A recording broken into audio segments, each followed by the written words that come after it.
I am here with Dr. Joe LaPlaca.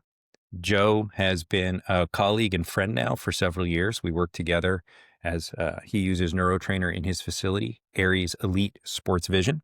Excited to have him on the show today. We're going to have an opportunity to have a conversation with someone who excels at bringing theory to life in terms of your ability to use real-time measurements, real-time assessments to be able to help athletes across a broad range of experience as well as a broad range of sports really become the best that they can be from the neck up. And that's what this podcast is all about. So Joe, welcome to the show. Thanks, Noah. Thanks for having me, man.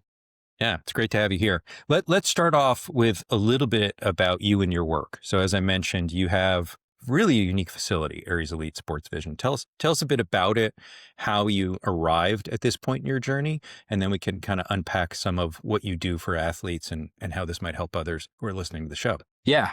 So I'll take you like all the way back to optometry school. So I graduated from optometry school in 2009.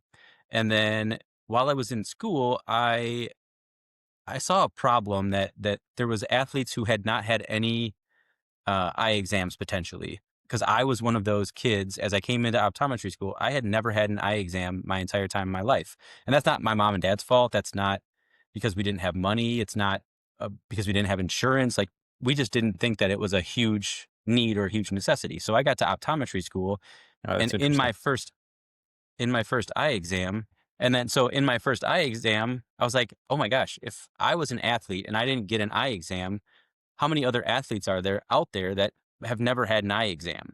Hmm.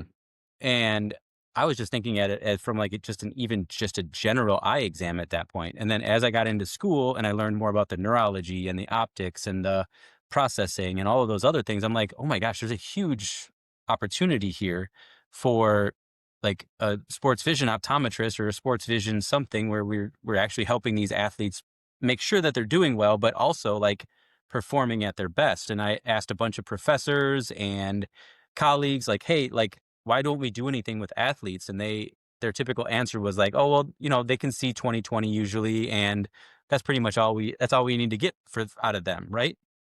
So let me ask a question before you go on. Is that actually true? I mean, are most athletes seeing 20/20 or is that misinformation?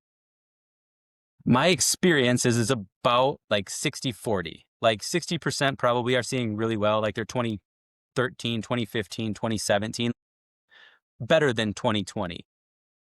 But even if an athlete is 20/20, like I still don't think that's good enough. Like that we can make them better. And that's just the very like lowest hanging fruit.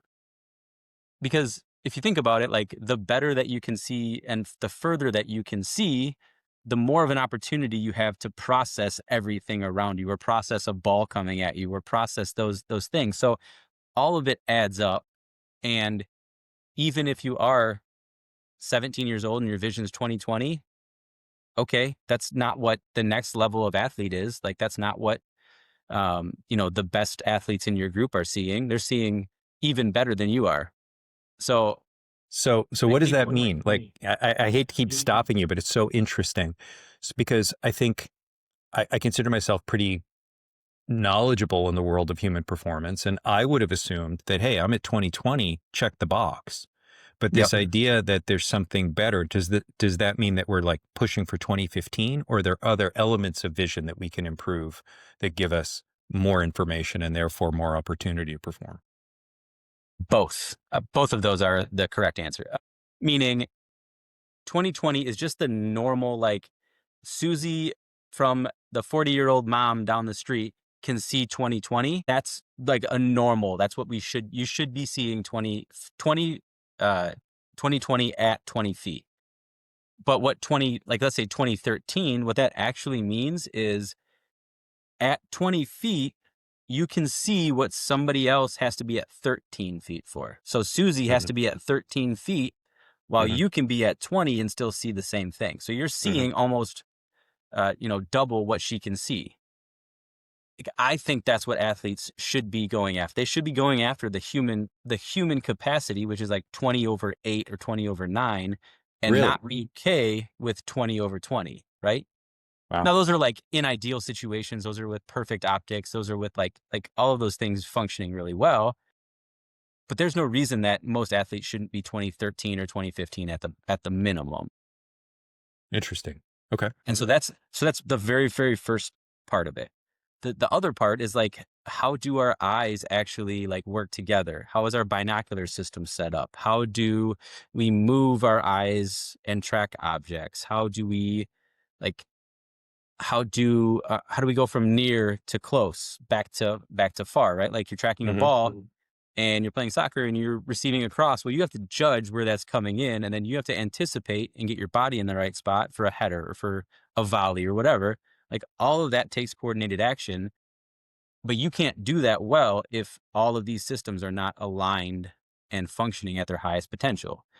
And that's just the vision, right? Now let's start talking about like the cognitive piece of it. Like, how are you making decisions? How fast does that information get through? How well are you recognizing multiple players at the same time and knowing where your teammate is, seeing their body movement, seeing, that your guy's about ready to cut, so then you're having to pass him a backdoor pass, right? Like, Hmm. how does all of that work? Has to be cognitive as well. And then how does that relate to your muscles? Like all of that has to be understood, I think, in a greater picture. And so if you're a young athlete and you're just going to your general optometrist, like that's better than nothing, but you're still not getting the full service of what you should be doing to check Yeah. all of the systems. You're leaving a lot on the table. Yeah, potentially. And Yeah. you're potentially missing problems that you didn't even know existed because nobody's looked at them. It's interesting that so many athletes are never getting an eye exam. That's just fascinating. And obviously, if you can't see, you're going to have a challenge performing. So let's solve that first.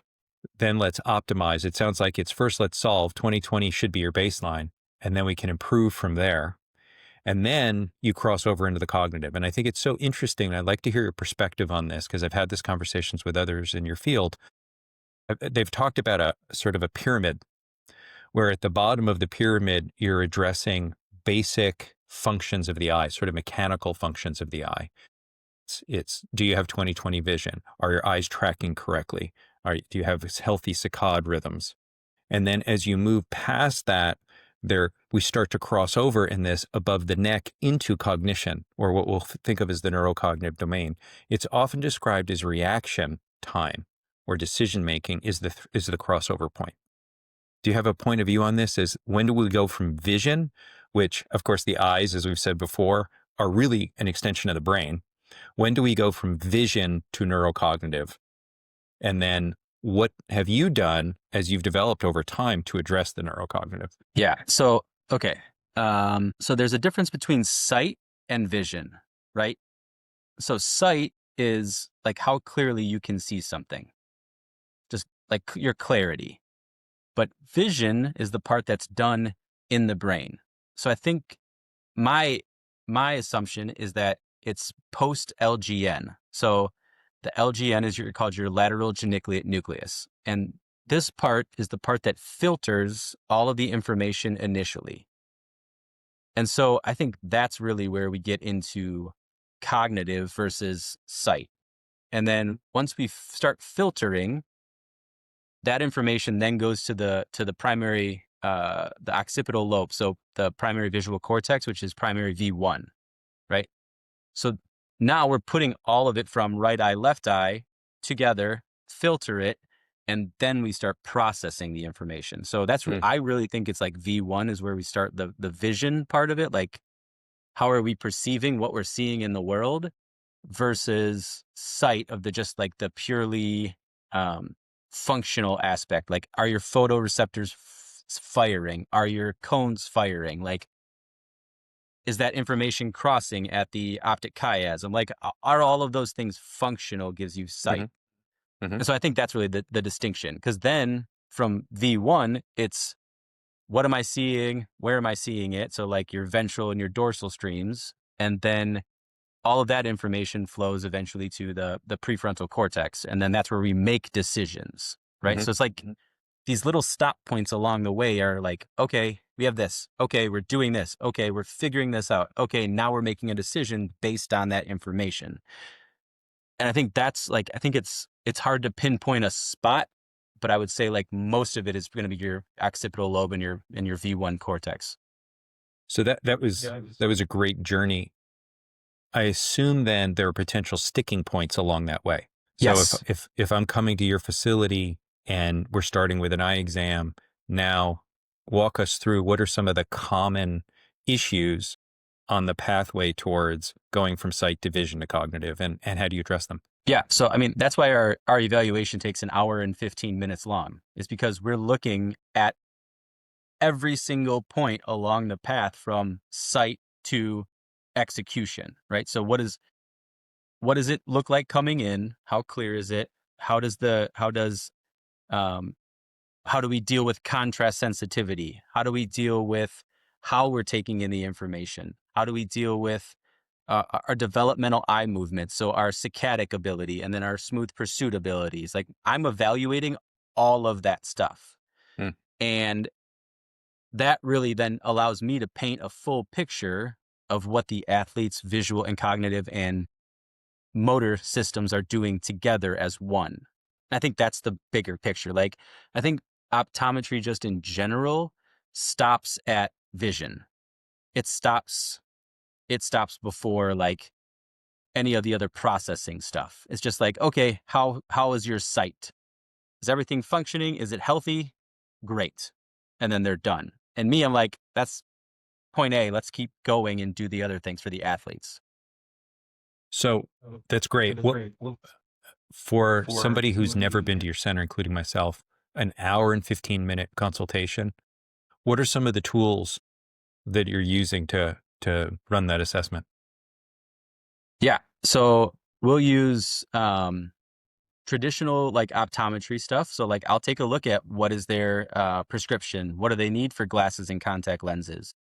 I'll take a look at their accommodative ability. So like the accommodative flippers and like traditional optometry testing techniques.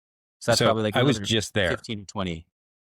Just got What's that? just got my eyes done yesterday, Okay, right? Just nice. just went for my exam. So you're talking about when you put your face up against the device, and now they're saying is one better or is two better, or is one better or is two better. Exactly. That's yeah, okay. Yep. And then we're looking at traditional like binocular vision assessment. So cover test and how your muscles function and how your peripheral vision is and like how your pupils react to light. Like all of those things are still included in our evaluation. Then we take a look at the cognitive piece, which we use NeuroTrainer as our primary for our cognitive suite, because your program does an awesome job of assessing these individual points along the way. And so we'll take a look at, like in the assessment suite, we'll take a look at the raw reaction time, the choice reaction time, the raw visual speed of processing, raw decision making speed, and then the visual attention. So that's like, how do you make a decision and track multiple objects at the same time? Like, it's a really cool program. It's a really cool suite. And if we don't take anything else away from this, like if you're not using NeuroTrainer, like you should be from an assessment standpoint. Like that should be a easy thing to look at if you're a gym or you're a, even just another optometrist. Like I think that's a cool piece. And then Of course, we appreciate the endorsement. But what's interesting about what you're doing, for those not familiar with our tool, is we designed NeuroScore as a full assessment. So you identified the 5 segments of the assessment. But I like your approach in that you're actually looking at them individually, because that gives you more clarity on those pillars and then allows you, I assume, to build interventions against the deficits. Is that right? right, exactly. Yeah. And so again, I want to know, is it your fine motor reaction time that's a problem? Or is it your central peripheral integration? So how do you look straight ahead centrally and still take in all of the stuff? So like that's raw visual speed of processing. The raw reaction time is like your fine motor. It's like how fast can you see something and then do the easiest trigger, right? Mm-hmm. So like I think that there is certain value in each of those steps along the way, I want to know, are you right hand dominant? Are you left hand dominant? Is one way slower than the other? Like, I need to know that. So then your gross motor, right hand, left hand choice, like, how does that affect how you're performing, right? Like, you're a right handed pitcher and your glove is super slow. Like, okay, we can understand why that is, Uh, right?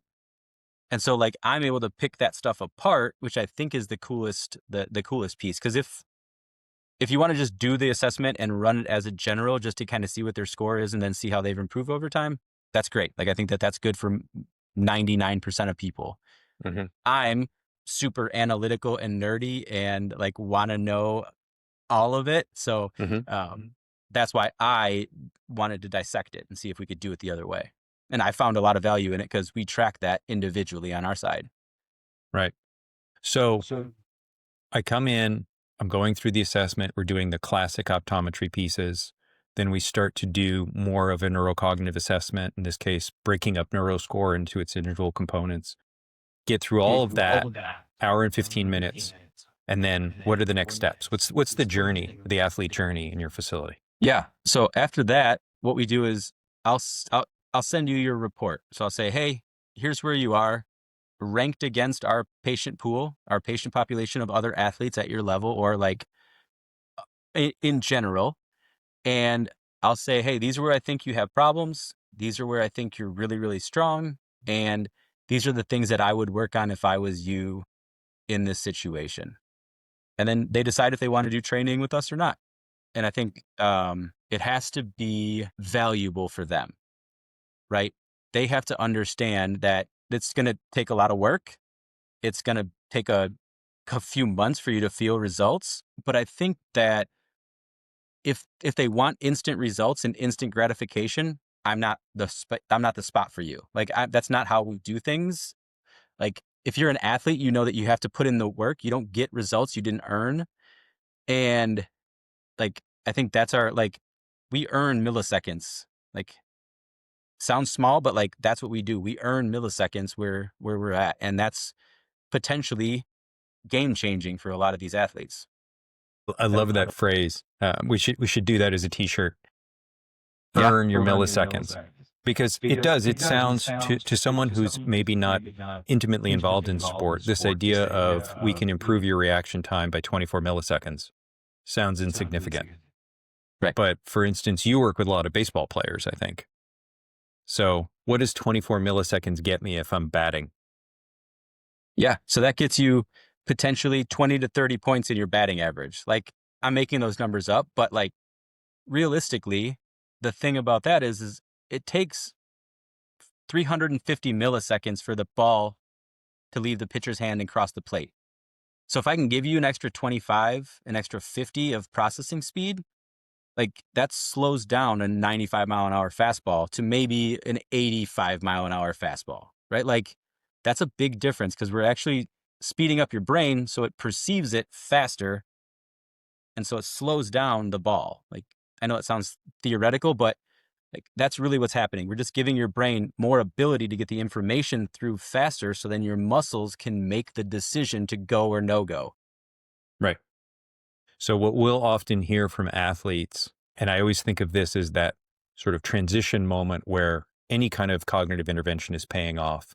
When we hear from them, it feels like things are slowing down.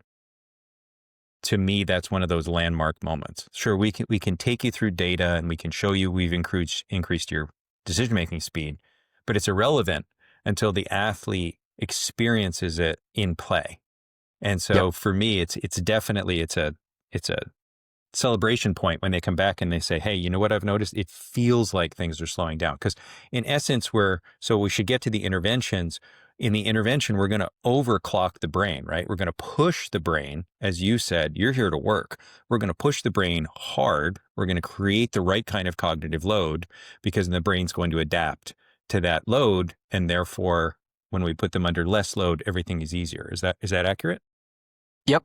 Yeah. So we call that the aha moment, right?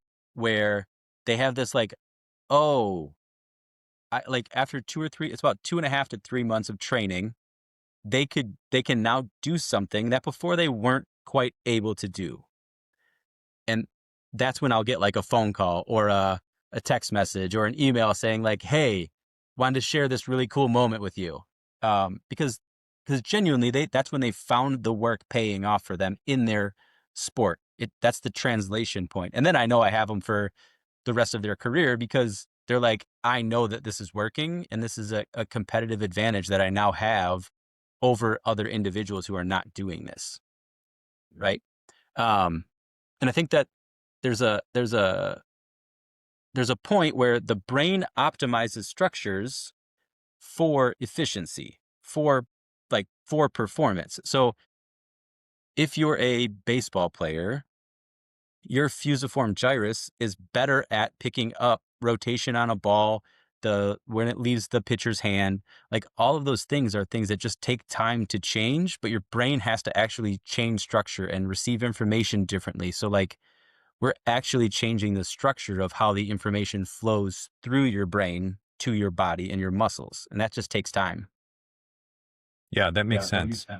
So it's interesting. We'll stick with baseball for a second because I think this starts to bring up the question of transfer.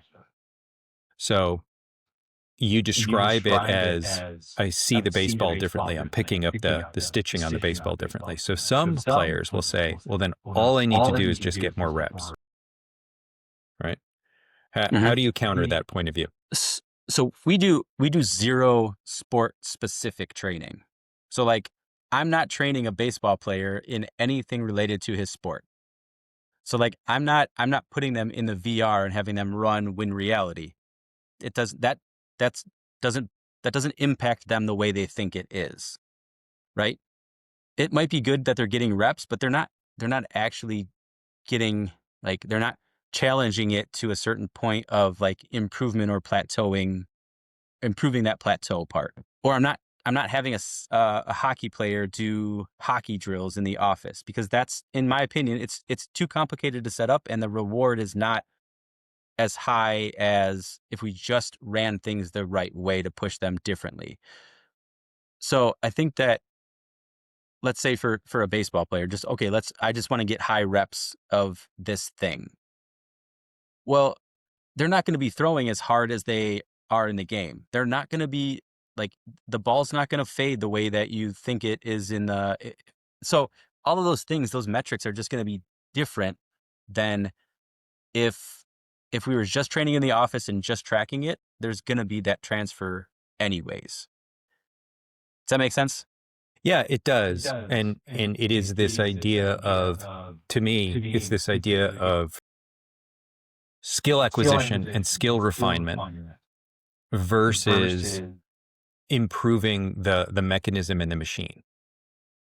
So I think what you're doing is improving the capacity of the machine. We are going to improve the fundamental raw horsepower, cognitive horsepower that then allows you to channel all of that skill development that you've spent potentially decades accumulating. Is that right? Right. And they're the expert in their sport. Like they've been doing it for decades, or their coach is the expert in that sport. I have no place, no right telling them how to do anything related to their sport. Right. But I do know how to impact this space. I do know how to improve the mechanism, the hardware, to make it run faster and make it run cleaner. And that is the thing that will show transfer. Yeah. What are some other examples of aha moments that you see? Oh man. It usually comes a lot down to racing. Because they're processing so much so fast that they'll notice when had they not had training or been doing training, they would have run into the car on the right hand side, or they wouldn't have anticipated braking and moving over to the left, like whatever the situation is. Mm-hmm. But what they'll notice is that they're able to like almost like predictively analyze the situation that's unfolding and then make the right decision a little bit faster, which gives them, a 15% chance of missing the wreck. Again, numbers I'm just making up, like that has no bearing in science, but I think those are the moments where like a kid called me a few years ago where his brakes went out at 60 miles an hour on the karting and he was able to maneuver and adjust and not hit people in front of him that had just wrecked because of our training. Like, that's a very, very common theme, especially within racing, is like, I missed an accident and I missed X, Y, or Z because of this. That's interesting. I can't help you spark a flashback. So prior to getting married, my primary means of transportation was a motorcycle for about 10 years, and not the safest way of getting from point A to point B, arguably, but incredibly fun. And I had two near misses, but once I was driving from LA to San Diego and going about 65 for the purpose of this conversation. Maybe it was higher. Car in front of me The statute swerves. of limitations is probably passed. So Car in front of me swerves out of the way, and suddenly I see that I'm about to hit a large piece of wood, big piece of debris. It's right in the middle of the freeway on the I-5. And what they teach you in motorcycling is if you can hit something, hit it square. Like, just you can't swerve like you can in a car. So long story short, I hit this thing, and time slows down. I start to feel the motorcycle fishtail on me. I somehow pull it back under control and stop the bike. Observers realize that I actually broke the monoshock off the back of my motorcycle. So I had no suspension. And I brought it to a stop. And I see that as sort of this byproduct of, now this is pre-NeuroTrainer, but I was doing a lot of martial arts training at the time. And I do think it is a question of, if you train under very high levels of cognitive load, cognitive stress, the right kind of cognitive stress, you do create this higher level of processing opportunity. And then for me, it was sort of that freakish opportunity where my brain responded because it was fight or flight, live or die. But as an athlete, the ability to access that and channel that regularly is a game changer, right? Right. Because that's what it's about. It's about consistently being able to access that new tapped threshold.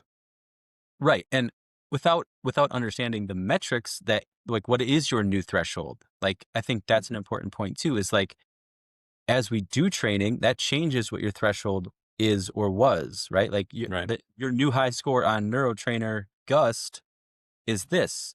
So if you're below that, or if you're functioning below that, we know something's off, right? We know you're not processing, or you didn't get enough sleep, or something has changed that, like, you're a little bit slow. Or let's say they get into an accident and they have a concussion. Okay, there are certain metrics that are going to change and shift and drop. And so then now your threshold is different than what we've been training at. So now we can adjust that. And we can also train then at your new threshold to when it's appropriate to push you, when it's appropriate to not. Like, you're not feeling well, we're not going to push you. Like, but without knowing that information and you're just going into it blind, like, that becomes a problem for some of these athletes who are just doing this stuff kind of willy-nilly, just like on their own, just doing, Beat Saber, just playing expert. Like, that's probably not a good level for you, and you don't even know it.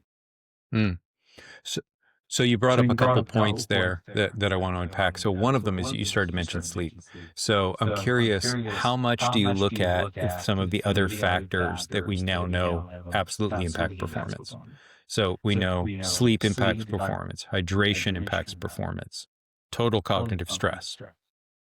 Do you work these into your system, or how do you address them with athletes? Yeah, the goal is to have it be a thing that we're checking all along the way. But a lot of that depends on the athlete being able to track that information themselves, right? So if the athlete doesn't have a whoop or an aura or a blank, like, I can't get that information.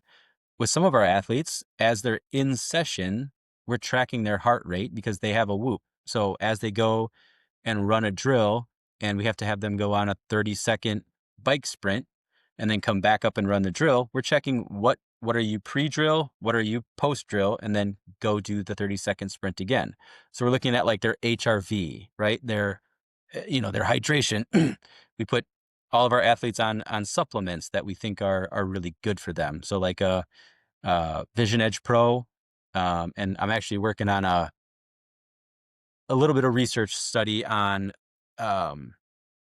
additional types of, like, nootropics or L-theanine or magnesium and like kind of how these all interplay. Hmm. But I think that supplements will play a part as well and tracking their sleep and all that stuff. Like I think it's a it's a worthwhile endeavor to create a completely holistic picture of what the athlete is doing. Yeah, I Yeah, agree I agree. 100%. And it's interesting in the work that when I have the opportunity to speak to people in the Department of Defense, it's interesting to see in that world, they're starting to look at all of these components as well. For a long time, they didn't. It sort of had that old school, we're just going to plow through it. And now they realize that, for instance, stress is stress. So there's a lot of, if you're an athlete, there's a lot of athlete related stress in terms of your performance. But then if you're having trouble at home with if you're younger with your parents, or if you're an adult with your spouse, that stress also is going to have a detrimental impact on your overall performance. So I'm curious to know how much of it you currently tackle and how much of it you include, and what are your plans over time? Because there is the risk of scope creep, right? There's the risk now that Mhm. we know that there's so many different so many different factors that impact human performance that we can't address all of them. So what are some of the guidelines that you use to decide, okay, we're going to address this one, we're not going to address that one? Honestly, I haven't thought about it from a long-term plan strategy, right? I think there's going to be some stuff that we do here in the future that will allow us to track certain metrics and track them very efficiently, but I'm not exactly sure which ones I want to track because, like, yeah, if you have a Whoop, you're already getting that information. Now, does that need to be on our platform too? Do I need to integrate Whoop into their API into our system, or do I need to do Apple Watch? Like, what do most of our athletes use? Like, there's just so much now that like it's a hard question to answer without understanding maybe exactly what is the thing that the athlete wants to know about. And I think that can vary from athlete to athlete. And I think that some of them love the technology and they want to know everything, and some of them are like, I don't care, just make me sweat and you be in charge of how good I'm doing. Interesting. Right? Like I think Yeah. there's a different dichotomy depending on the athletes. So Now, do you see a lot of that based on age? Because again, for the listening audience, what's the range for you? Because I think you work with youth athletes all the way to professional athletes. So we should probably back up. Give us a sense of who your clientele are, because I don't think we included that earlier. yeah, so I would say 80% of our athletes, 85% are professional athletes, or at least like like on their way to professional. And then I'd say maybe like 15 to 20% are high school or um, you know, maybe a couple middle school, but like not really a whole bunch of middle school. Like we're mostly high end. Trying to think, like we maybe have 3 or 4 kids that are under the age of 15, but that's because they're really good athletes and like mom and dad have dispensable income. So like Have the they're not means. worried about the price of it, right? Yeah. Yeah. Whereas like some parents are like, well, you're really expensive. And I'm like, yeah, I know. Like I get it. Like Yeah, we are. if I was in your shoes, I wouldn't pay for my services either unless I knew my kid was going to be a professional and the ROI makes sense. Um, so like I would say most of them are professional level athletes. And so it depends on the sport too a little bit because like our IndyCar drivers, they want to know all the metrics. Like that's within their purview. But then also like the pit crew that we work with, like some of them don't care. They're just like they're making me be here. I got to do this stuff like like there's a weird dichotomy within the group of even just IndyCar. So I don't know the answer to that. So it's interesting. So Indy, um, again, correct me if I'm wrong.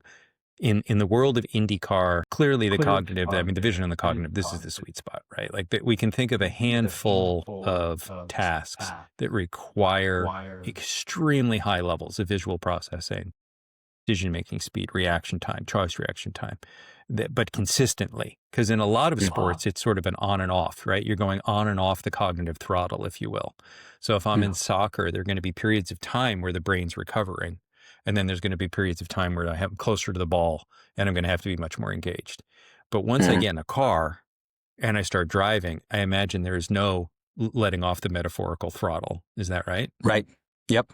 Yeah, for sure. And I think drivers are like the most, the ones that are the most on all of the time, but even like the strategists, even the spotters, like they're on most of the time. So like even the spotter is having to like see, process who's coming through, who's behind you, how many car lengths, like what is the fuel on the stuff, like what is the strategy, like all of those things are cognitive loads that are on these individuals.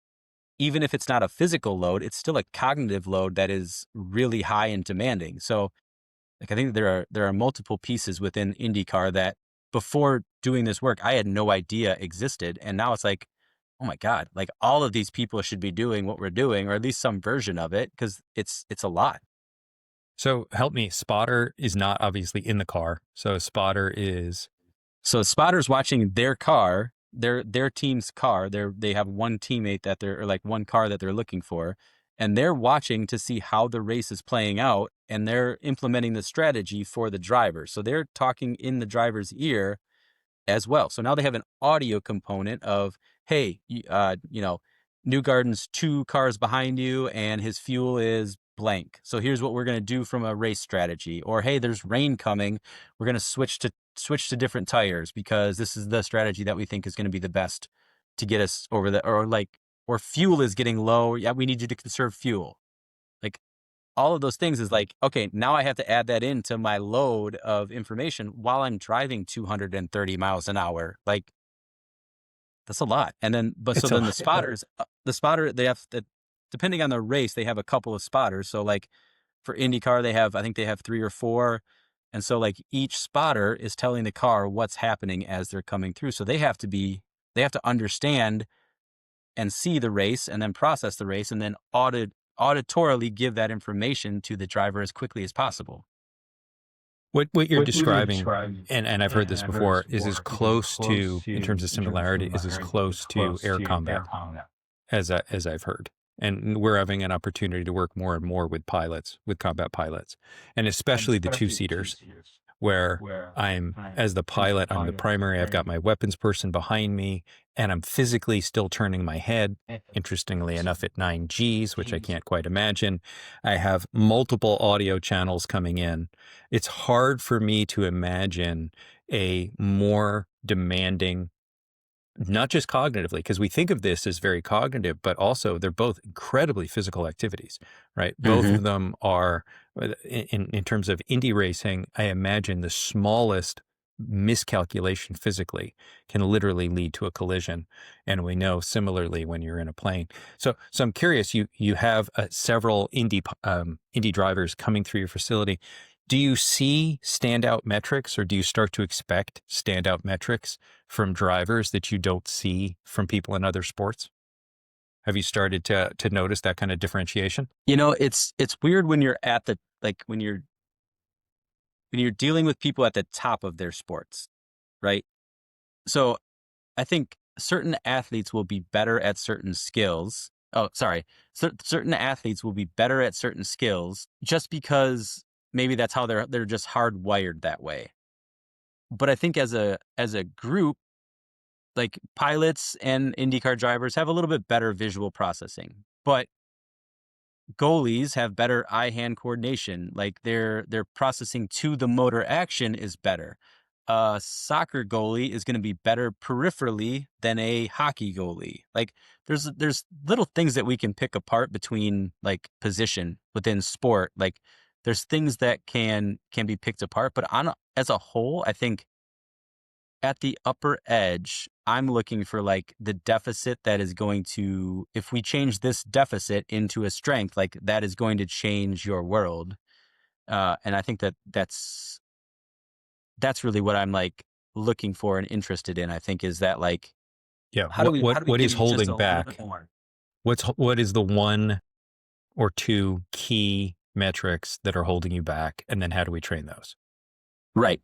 I think Yeah. from a whole, like this would be awesome for scouting, right? Like you're scouting kids and you're going down to the Dominican Republic to look at baseball players. Okay, let's run evaluations on all these kids and see who's already at their like this kid's, his vision's great, his processing's great, like all of these things are great and he's gifted physically, but like he's at his maximum. Like there's not much else that we need to do. Or do we take this other kid in the 7th round and we know that he needs some work, but we can get him late. And if we work on those things, he can become potentially a first round payoff versus somebody that we had to spend millions of dollars on in the first round. So like, that's where I think some of this stuff goes in terms of like picking those things apart. Yeah, we've been in a lot of those conversations, and it is interesting. It's a little bit. It feels sometimes like chasing a unicorn, but I believe that the unicorn is real, if you know what I mean. Um, Everybody's looking for these predictive assessments of talent, but talent is a combination of cognitive capacity, physical capacity, but then there's this third piece, of course, when we get to athletic performance, which is your mental capacity, your grit, your tenacity, your strength of mind. I don't know quite how to categorize it. And I think in my experience, the all-stars have all three. And you can be stronger in one of those domains and let it compensate for weaknesses in the other two. But if we can figure out a way to make somebody strong in all three, then we probably have the winning formula. Yeah, very, very rarely. If I'm a scout and I'm looking at athletes, biggest, strongest ones are never like the things that I think are the like long-term best versions. Because I think, again, this is just my opinion, so take it with a grain of salt.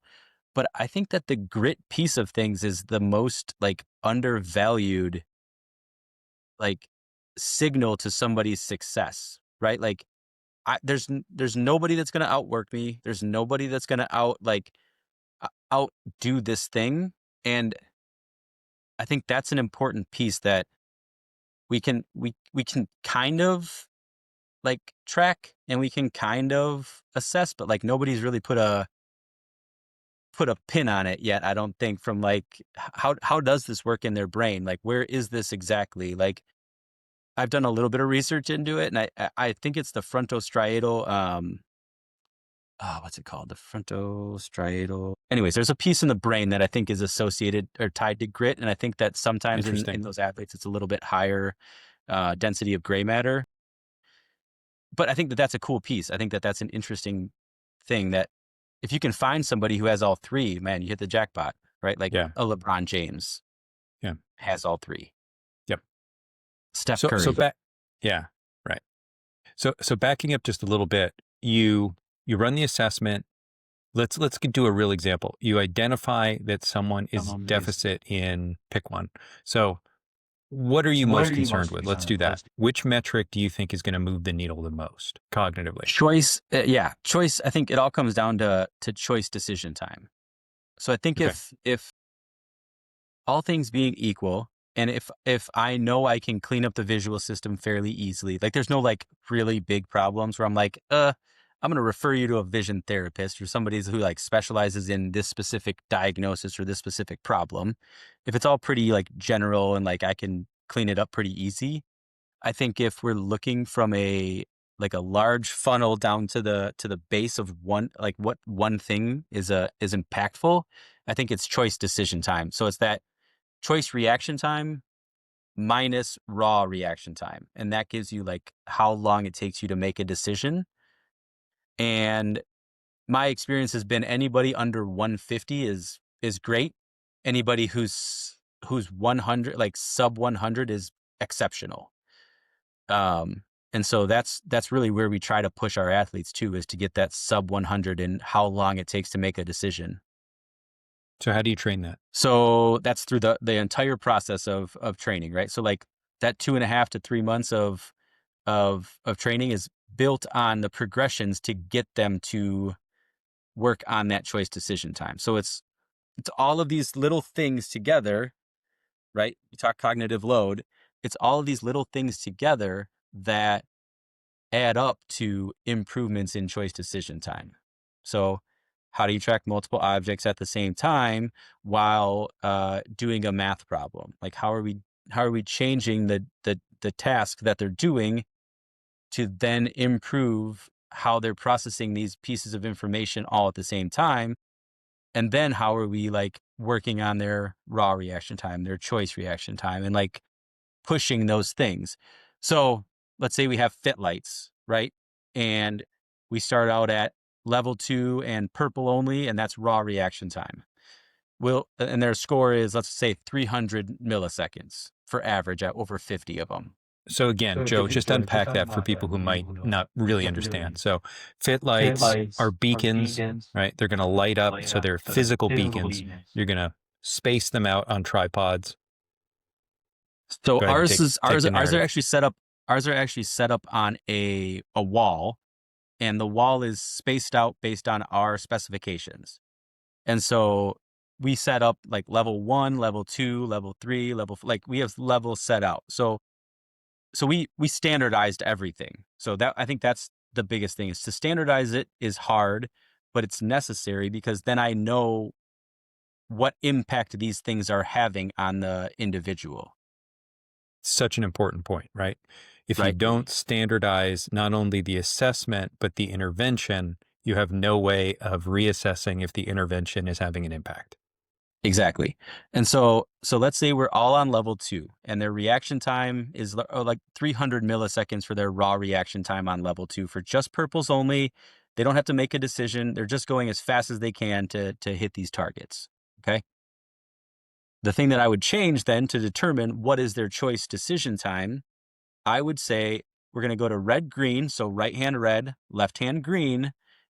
And you have to do the same. It's going to be the same drill, same setup, except the only thing is that you're making a decision now. Your right hand is for one and your left hand is for the other. That then gives us a space. So let's say now they're at 600 milliseconds for their average reaction time, right? The only thing that we changed was that one decision. So we're able to extrapolate that takes them now 300 milliseconds to make a decision.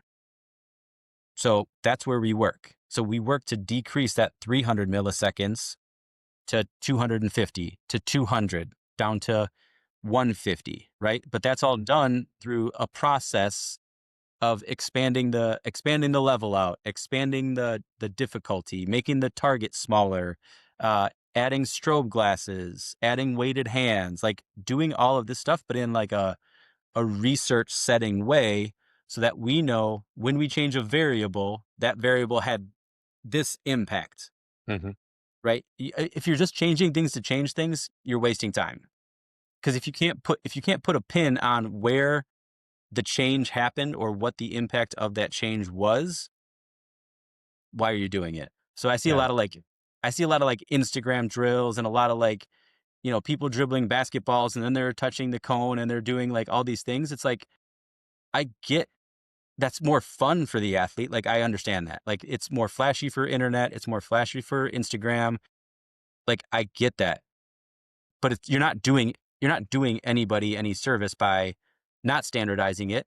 And then also, how are you tracking it? Like, what are you really tracking in terms of like, what was their reaction time when you did it that time? What was it on the next Tuesday? Did you set up the same drill, exactly the same parameters? If you didn't, then that's garbage information. Like if it was an extra 2 feet apart, okay, well now you changed a whole situation. So now his gross motor is different. His like length is different. So is it different from one athlete to another, or like all those things need to be taken into consideration when we're determining how do we push this specific athlete forward. Hmm. Yeah, that makes a lot of sense. And then when you're actually doing the training, so you introduced something that I thought was interesting. When you're actually doing the training, you're combining almost different techniques. So somebody's doing fit light, and then you may introduce another stimulus or another Mhm. challenge. So it's sort of this cognitive cross training, deliberate cognitive cross training, if you will. Is that right? Correct. Yeah, for Yeah. sure. And we only do that once they get to a certain level, Hmm. right? So I'm not putting everybody into the same level of training at the same time on the same date at the same session. That's not how it works, because certain athletes are ready for stuff faster than others because they're at the upper echelon, right? So I have to move Mhm. them faster. I have to press them harder to understand where they function at, and then we make changes within that space. I call that their atomic zone, their Goldilocks zone. From Atomic Habits. But their Goldilocks zone is like, how can we make them outside of their comfort zone and push them, but not too hard to frustrate them and not too easy to bore them. And that's my job, is to put them into their training Goldilocks zone. So then we know that we're pushing them outside of what they're comfortable doing, and we're actually getting growth. And we add in those different layers when they are ready for it, not just blasé about it, right? Like, I'm not just trying to make it harder for them to make it harder. Right, which is culturally a problem in both directions, right? It's athletes by nature very often make things harder just to make them harder. Hmm. And I think some coaches, some trainers, not to disparage the industry because there's great and there's not as talented, but yeah, I'm always just going to make it harder because if I make it harder, you sweat more. And if you sweat more, you think you're having more value. But Hmm. that is sometimes completely the opposite of what you need that day or over a period of Right. time, because we've recognized that you've plateaued and more stress won't get you through that plateau. We need a different type of intervention. So speaking of different types of intervention, you also combine physical training with cognitive. Is that correct? Yep. Yeah. What does So that look like?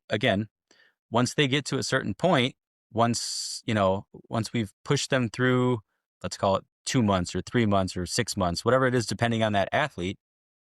Now what we want to do is see, what does physical fatigue or physical exhaustion do to your decision making ability. So I like to use the analogy of a hockey player at the end of their shift, and their teammate just got a penalty, and they are gassed after 40 seconds, right? And now they had to stay out there because their teammate iced the puck. They got to stay out there for another minute or whenever they can get a line change. Oh, I think I lost you for a second. You're good. Okay. So whenever they can get a line change, they have to stay out there. So how are they making decisions in that physically, mentally fatigued state, and how impactful is that over time? And I think that's why we integrate like 30-second sprints, or 30-second sprint on the bike, or 30 seconds of rowing. Like, we want to do something to get their heart rate up, so then they're in that space and they still have to make the decisions that we're asking them to make. And then they go back down and do another 30 seconds and then come back up and run the drill.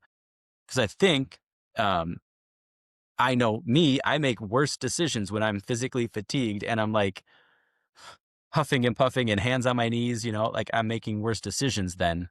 And so I want to help them be better at those times where everybody else is still making bad decisions, but you're still able to make good ones because we put you through this. Okay. Did, So okay.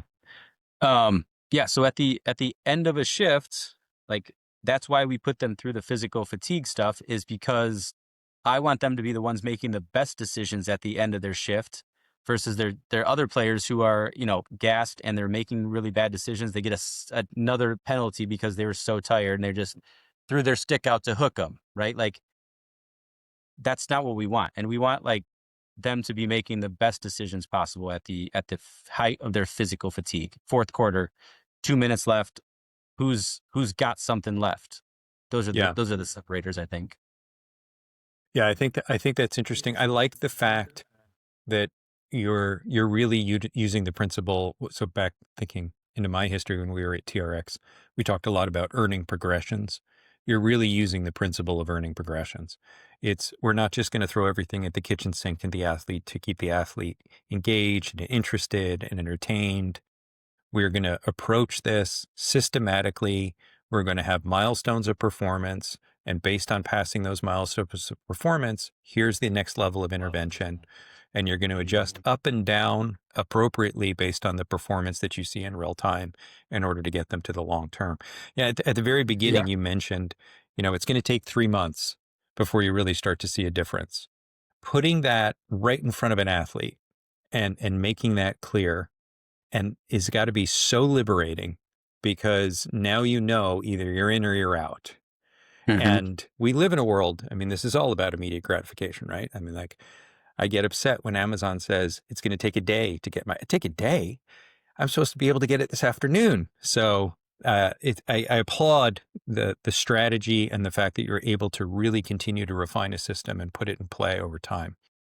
Very, Well, and very that's, I noble. mean, I appreciate you saying that, because that's been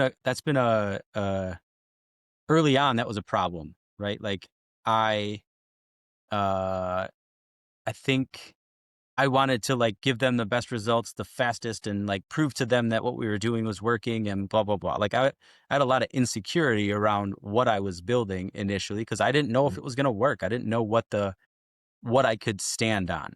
I didn't Yeah. know what could I really stand on and say, this is how our process works. And like, if that's not for you, that's fine. Right. Like, but initially I needed everybody. I wanted every athlete. Like, I didn't know what I was doing at the level that I know now, obviously, but like, I wanted to figure it out, but I couldn't do that if they wouldn't give me a little bit of time to figure it out. And so that was a very hard like thing for me to manage. Yeah. And then the other thing that was really hard for me to manage was the flashy drills. The like, well, we do this drill all the time. Yeah. Do you do bench press all of the time? Yeah. Do you do biceps all the time? Yeah. Like, we're not going to get the results if we don't do the stuff over and over and get better and better at certain things, or at least some version of the same thing. And I initially like wanted to do all the Instagram. So like, anybody who's doing like stuff from Instagram or things that you think are cool, like, I do not chide you at all. Like, I did all of that. Yeah. But It what has I its place. know, right. But what I know is that that doesn't necessarily work. And if your athletes are telling you, well, I want to do that like fun ball drill that we did, or I want to do the one where we set up all the stuff, like, yeah, that's cool for 30 seconds, but it doesn't work the way that we want to work in a clinical research setting. So I had to make the tough decision. Like, I can't be that guy. I can't be the guy who's just going to do the fun drills, because that's not what I wanted to stand on. And so, like, those were tough things that I had to deal with and reckon with for a minute. No, I No, I appreciate the appreciate the trend. transparency because, I spent the better part of 30 years in the health club space working with lots of different trainers, and it's hard. There's a lot of pressure to entertain. And if you're really committed towards long-term success, I think what you said earlier is so interesting where people are like, well, when is this going to change? Has your bench press changed? Like, do you suddenly now do your bench press underwater? Like Right. with balloons? Like, no, training is training. Right?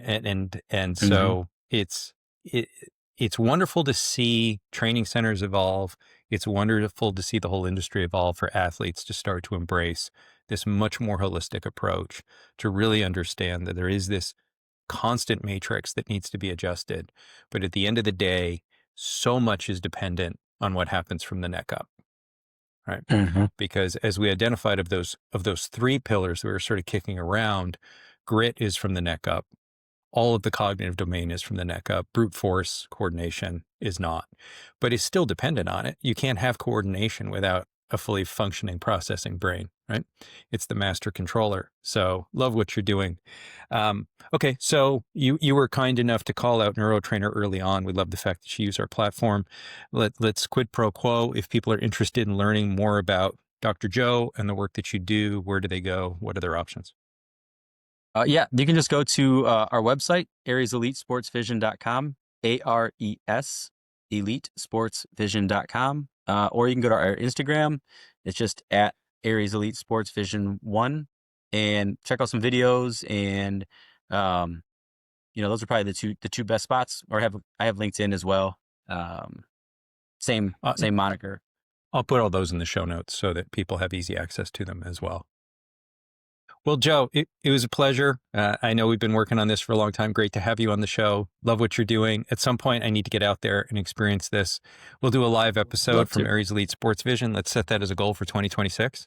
Ooh, I love that. Yeah, that'd be Yeah. great. All right. That'd be Let's do it. awesome, man. Thanks for Always a having me. I pleasure, appreciate sir. it, man. Take care. Yep. Appreciate you. Bye. You too.